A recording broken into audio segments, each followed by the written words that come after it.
And about whatever he meant about what or not.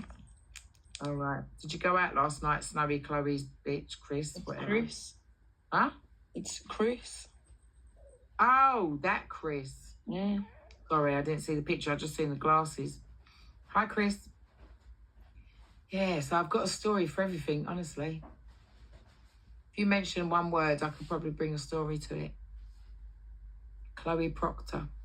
Is that Joe Proctor's? No, she comes in mine.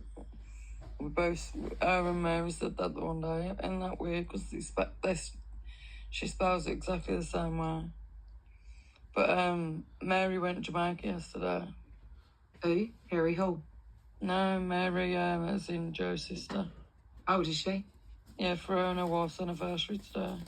Oh, bless. 10 days, I think. There now. Yeah. 10 days she's there for, I think.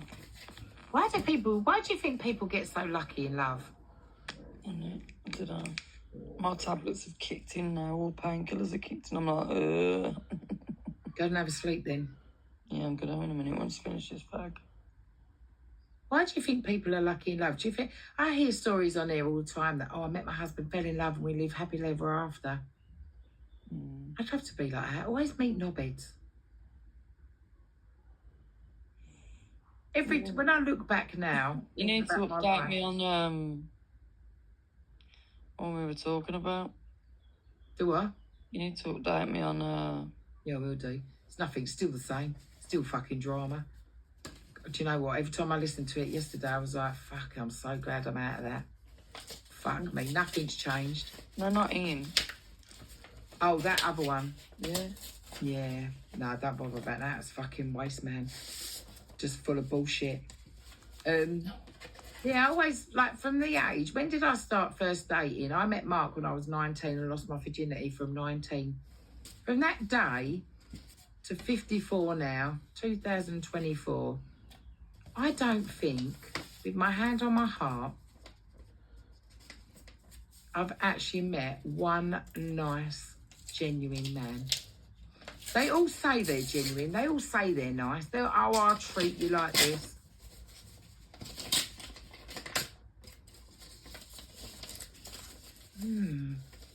Yeah, but I'm not being funny, Sind, right? If you haven't got high expectations, like I expect a lot of a man.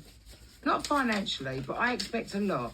And I think that's more about having self-worth and what you'll tolerate. What I tolerate now is definitely not what I would have tolerated when I was 20 and 30. But the pattern's the same.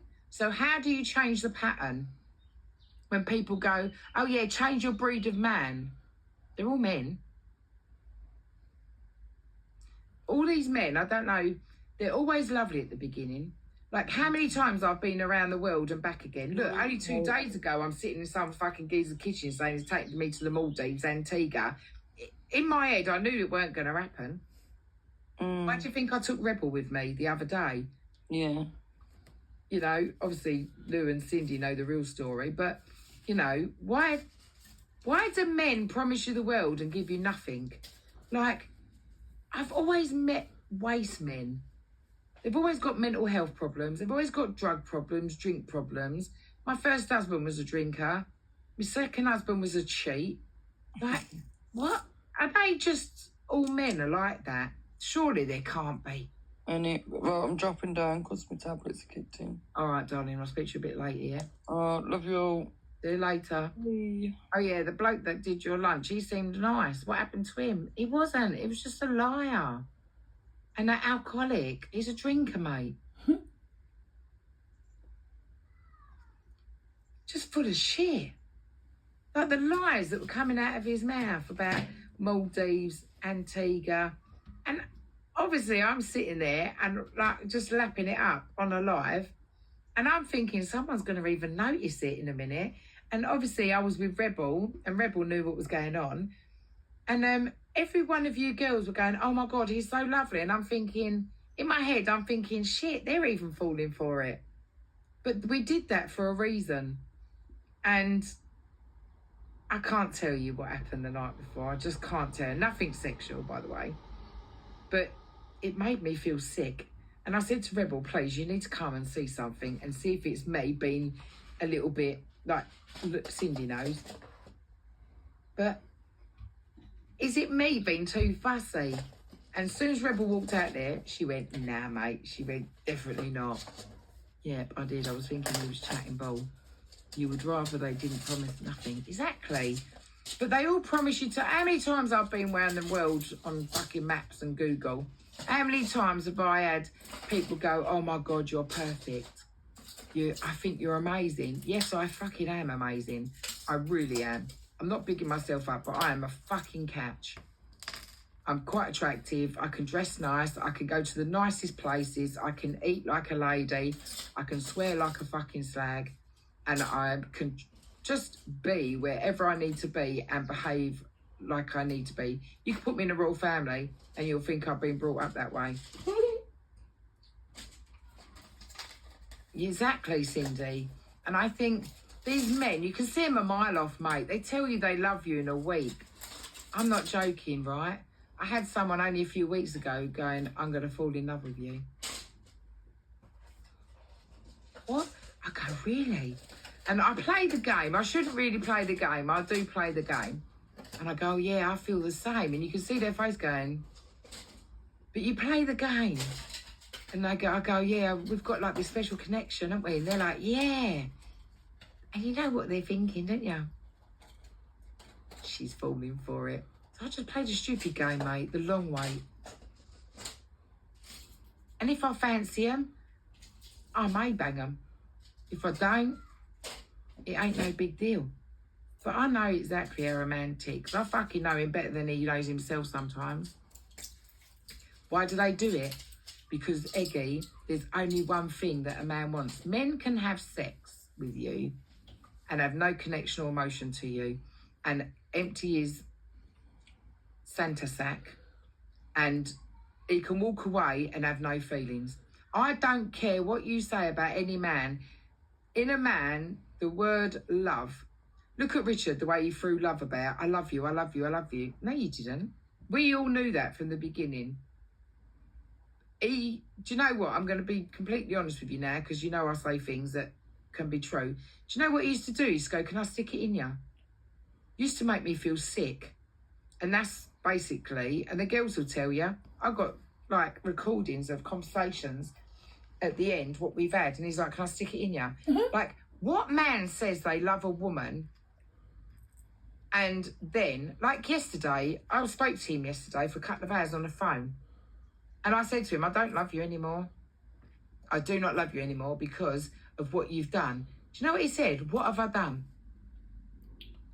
But he still didn't take reflection and he lied to his mum. So I phoned his mum up and told him that he took a car loan out and he went, she's lying.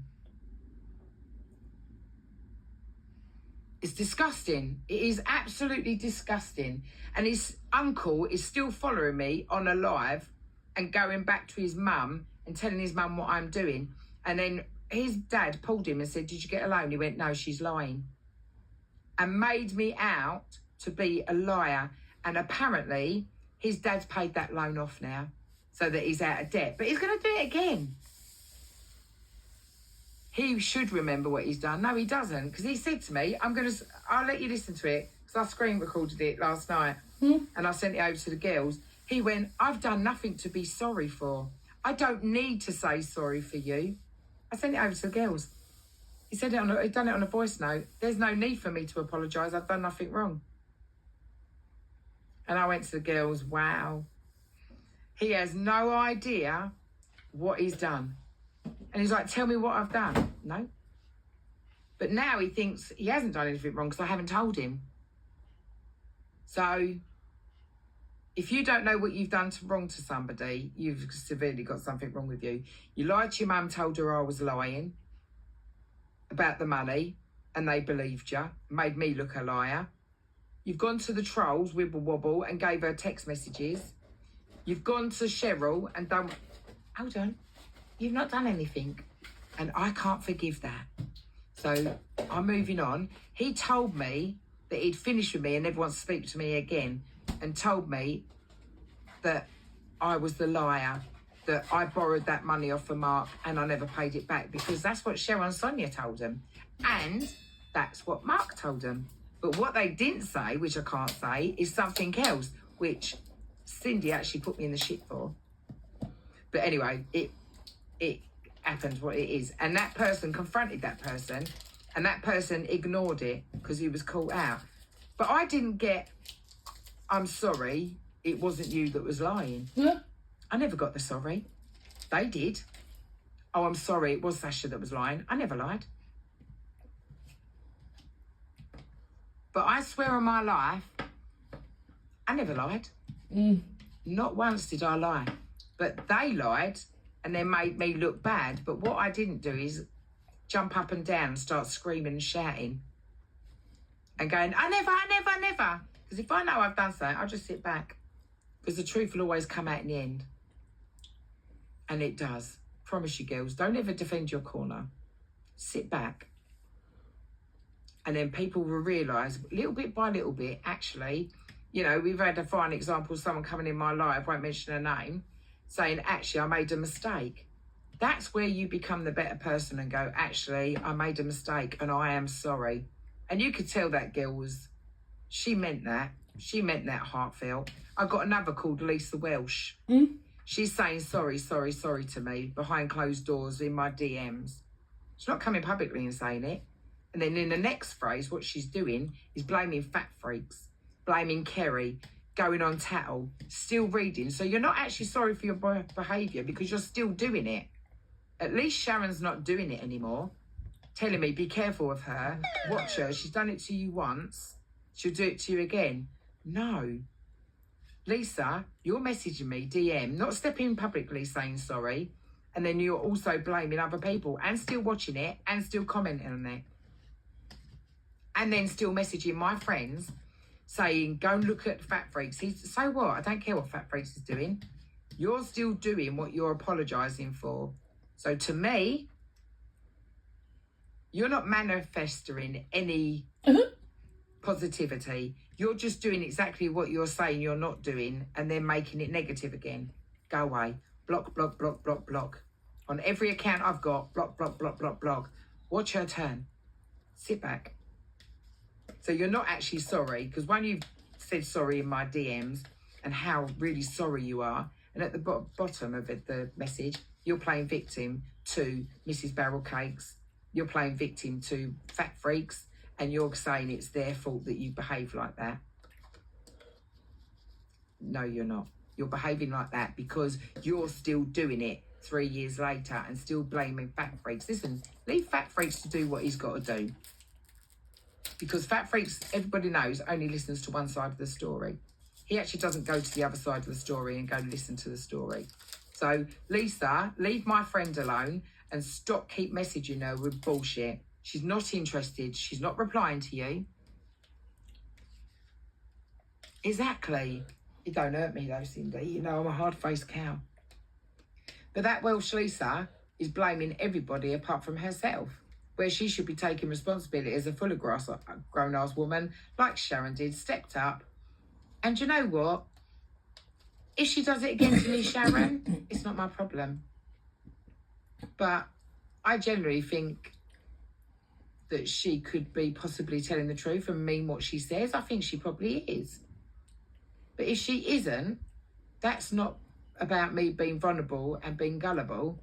It's actually, do you know what? I'm big enough to take her on board and say, okay, let's do this again. Let's build up. Let's have a relationship and see where it goes. If she goes behind my back again, then it definitely will be finished. But you have to give people the benefit of the doubt. You have to give people, because sometimes people do make mistakes. Fucking hell, we're only human. I've made mistakes, but I step up and say sorry. If I don't say sorry, you know I don't give a shit about you. And that's life. People go, so hard, Sash. I'm not. I love my friends truly. Undevotedly. But you'll never see that on here. You'll just see a hard-faced cow. I care a lot for my friends. I'll go above and beyond. I would kill for Cindy.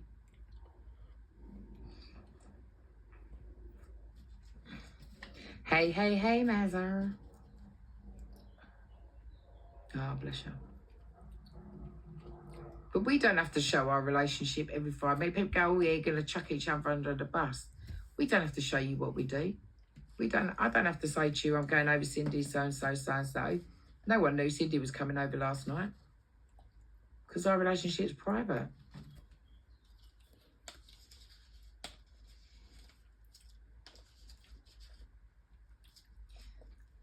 Eggy, people will stab you in the back. God, you can't go through life without people stabbing in your back.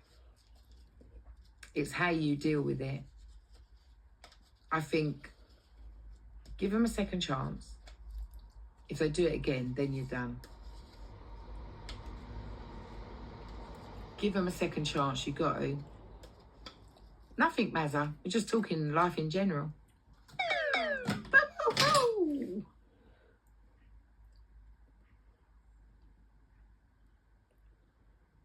Yeah, but then that's it. Cut the tie. Because I always say, they've given you the scissors. Bye-bye. One mistake, let go.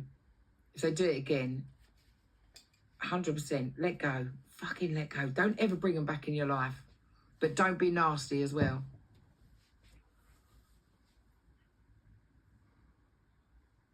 Oh. But that Lisa, Welsh Lisa, be careful with her, people, because she's constantly messaging Cindy every day saying, oh, can you tell Sasha to unblock me? Like, why she blocked me? She doesn't get. She can't see the pattern in her behaviour. So I've got, like, scripts of A4 texts saying how sorry she was. But halfway through the texts, it's like, it's not my fault, it's Fat Freaks. Oh, it's not my fault, it's Sam Payne. She made me believe. And when I'm reading that, I'm like, why are you playing the victim? She made you believe. No. As a rational person, you should actually be sitting there going, hold on a second. Someone's put the truth up and they're just speaking words. Where's their truth? And then rationalise it in your own head. But you didn't. You just went out and then in another sentence, it was like, oh, I was scared they were going to come for my family. So you went against somebody because you were scared they were going to come for your family, but you didn't mind them going for somebody else's family, where you should have, morally, you should have stood up and gone, hold on, this is not good behaviour. Like, I would stick up for Cindy, 100%. They bully Cindy like anything, and I'm going to tell, because Cindy knows about this, but they took a picture of a big fat woman on a bouncy castle and went, oh, look, this is Cindy on a fucking family party. Now, that's cruel. That's disgusting. And these women are big women as well. But people watched that and laughed. Now, rationally, in my head, if that was me, I only saw it. This was done ages ago, but I only saw it like last week. Report the video. But none of yous do. You just sit there. I'm not saying all of you do. Sit there and watch and laugh at it, what they say about me and Cindy and Lou. But you don't report it. So we spent 3 days on a MASH report. Lucky enough, we got a couple of her accounts fucking down, but she's like one of those people who watch all your lives but say nothing. But I don't mind them coming in watching my lives. No, tomorrow, Lou. Exactly. You did think it was funny, but you're lucky, Cindy, that you've got a personality that can laugh that off. You know, can you imagine doing that to somebody who really did have a problem with her weight and couldn't, in her brain, can't cope with people taking the piss? Like, that comment me with my baggy knees.